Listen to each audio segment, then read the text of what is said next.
Richard Kuklinski, een mens met zero waarde en normen, zit meervoudige levenslange straffen uit in een maximum security bias.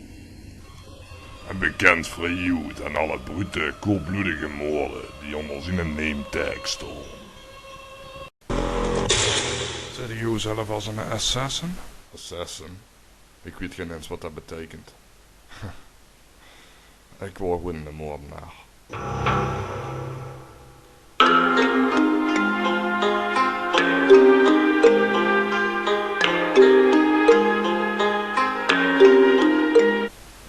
Kuklinski is niet een average boy next door. Hij is niet de vriendelijke Bali-medewerker in Alt-Noorlag. Nee, Richard is gewoon... Hij is gewoon een levensgevaarlijke mens. Ik bedoel, laten we heel eerlijk zien. Zijn vrouw, zijn kinderen, had je allemaal niks te maken met zijn criminele activiteiten. Die hij uitvoerde, terwijl hij gewoon dan even nog een normaal familiebestaan deed. Ik heb ook wel eens een keer een mens achterover dubbel gevouwen en zijn kop via zijn eigen endeldarm omhoog geschoven.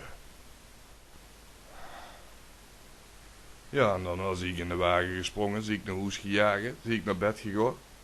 En ik sleep. Ik gooi zo 100 euro op de tafel en durf ik te wedden dat door een roosje nog nooit zo geslopen heb als ik dit nog. Wie in een baby zie ik ontslopen. Richard Kuklinski is geen normale mens. Richard Kuklinski is geen mens van barbecues en ballgames. Ja, en wat nou heel opvallend en kenmerkend is aan Richard, is dat hij geen vrouwen iets aandoet. En hoe moet ik dat zeggen? Hij hield zich dan ook verder niet bezig met het distributeren en processeren van cocaïne en andere soorten drugs. Hij is gewoon een maffia hitman, alleen georiënteerd. Ja, op mannen. Ik begreep dat je heel veel expertise hebt op het gebied van cyanide. Hoe dikwijls heb je dit gebruikt? Hij pikte alles op over cyanidevergiftiging, omdat het zo'n goede manier is om mensen te vergiftigen. Want dat gebruikten ze ook in de gaskamers. Als je op death row zat, dan brachten ze op deze wijze om. En cyanide in een gasvorm, in een vloeibare vorm, wat heel veel op elkaar ligt, dat is de snelste manier om iemand af te maken. Het maakt sneller iemand dood dan strychnine, het maakt sneller iemand dood dan arsenic. En Kuklinski, die wist het tijdstip van een dood te omzeilen door het slachtoffer in te vrezen en in een later tijdstadium, misschien wel jaren daarna, op een open locatie achter te laten. Ik denk de zonnekörper gewoon in een plastic bag, in een plastic zak. En dan wil hij misschien wel voor jaren op rij mee onder in de kelder in de vriezer tussen de roodkeel had gelegen. Ja, zo deed ik dat. Of ik vouwde ze achterover dubbel en ik doodde ze in een vaat. Zat ik ze bij de lokale shawarma boor op een hoek neer en niemand in er wat van woos. Of ik gooide achter in de koffer van een auto, depositeerde ik ook bij de lokale niezelboor. En dan vongen ze ook in geen 1000 jaar en never nooit meer terug. Zo heb ik dat ook gedaan met zo'n kerel in. Dan had je de attitude dat niemand hem wat kon smaken. Oh man, zal Tinder even hartstikke gaan sneven. Meek me kwaad, dan kreeg ik toch een onweersatmosfeer mee in. Richard, wat herinnerde jij van uw vader? Wat wordt het voor een mens als ik vragen mag? De vette was een duvelshond. Die was zo vies en gemeen als een ratelslang. Egal wat hij in de klauwen kreeg, of het nou een schoefel was of een steekschub of een reem, dan haalde hij overal mijn jood. En voornamelijk op mij. Wist dat ik in de gasjor alle waren in de gascup gratter.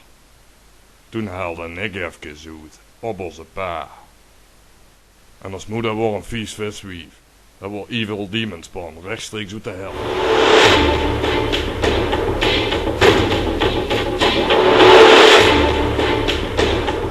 Als je normaal average persoon in de jungle zat gooien, dan had ik kans dat hij er never nooit meer levend uit kunt. Omdat hij opgejaagd werd door een leeuw of een slang of whatever. Als je een Richard Kuklinski in het contraire gooit, dan had ik kans dat hij sommige van die wilde beesten uit de jungle jaagt. Kuklinski is gewoon zo'n grote massieve cyanide gas giant dat hij een eigen atmosfeer heeft, plus een magnetisch veld met twee van die mannen die er omheen liggen te cirkelen en die in orbit zitten bij hun. En de atmosfeer bestaat van 99% uit onweerswolken. En op het moment dat je als individu tegen Kuklinski zijn stapsein aanrijdt, is het al verreweg te laat. Dan vingen ze ergens 3 weken erna onder een motelbed. In een heel erg ver gedecomposeerde staat. Op september 23 1985 wordt het lichaam van Louis Maskell gevonden. En zoals hij dat heel dikwijls tevoren had gedaan om het tijdstip van een dood te misleiden, had hij het lichaam van deze mens in een industriële vriezer gedood. Deze moord wordt zijn eerste dodelijke fout.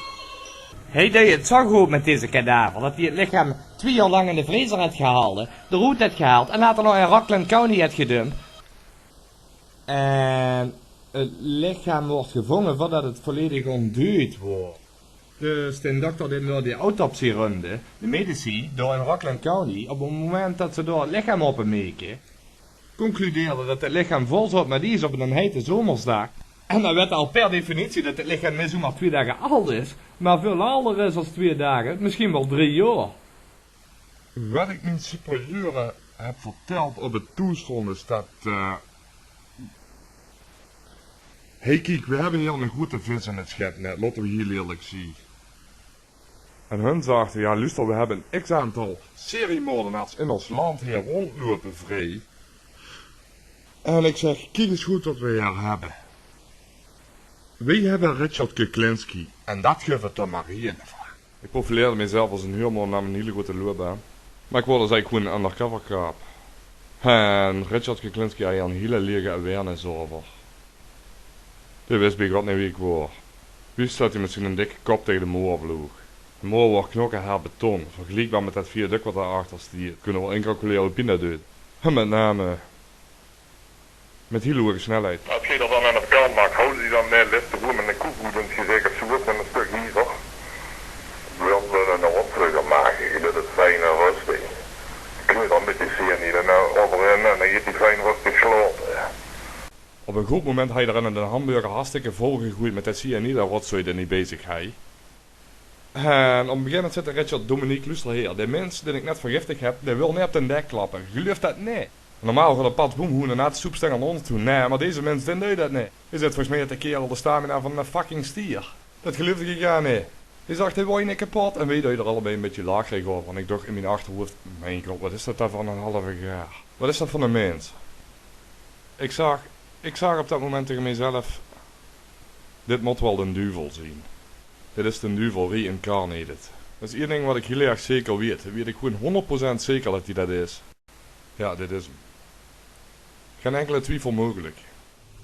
Op mei de 28e 1987, een zondagmiddag in Saskatchewan County, had je law enforcement genoeg bewijsmateriaal bijeengekregen om Kuklinski permanente handboeien hem te gooien. Hoofdcommissaris achter mij, daar staat hij, doe hem maar de handboeien hem. Ik zeg oké. Maar deze mens is 6 voet hoog. En een kuus. En ik kom net kijken. Maar ja, toch moest ik dat doen. Ik dacht, mijn god. Ik heb wel eens een boom met hem gehouden met een naks. Maar dit werkt niet tegen en zo'n Kuklinski doet dat wel. Maar desalniettemin heb ik het daadwerkelijk gedaan. En die ging headfirst voorover op een dek. Law enforcement autoriteiten hebben de meest beruchte crimineel te pakken gekregen in staatshistorie. Hij ging onder de naam Richard Kuklinski, maar hij had de stempel op zich van The Iceman. Wat een kwats dit. Dat is volledig overbodig. Jullie kijken te veel naar Hollywood films. Hij is van een koelbloedige moordenaar dat ze The Iceman noemde. Een veroordeelde zie voor meervoudige moorden bekend hij er nog een aantal op het gerechtshof vandaag. Ja, dat heb ik allemaal gedaan. Kan ik gaan lunchen?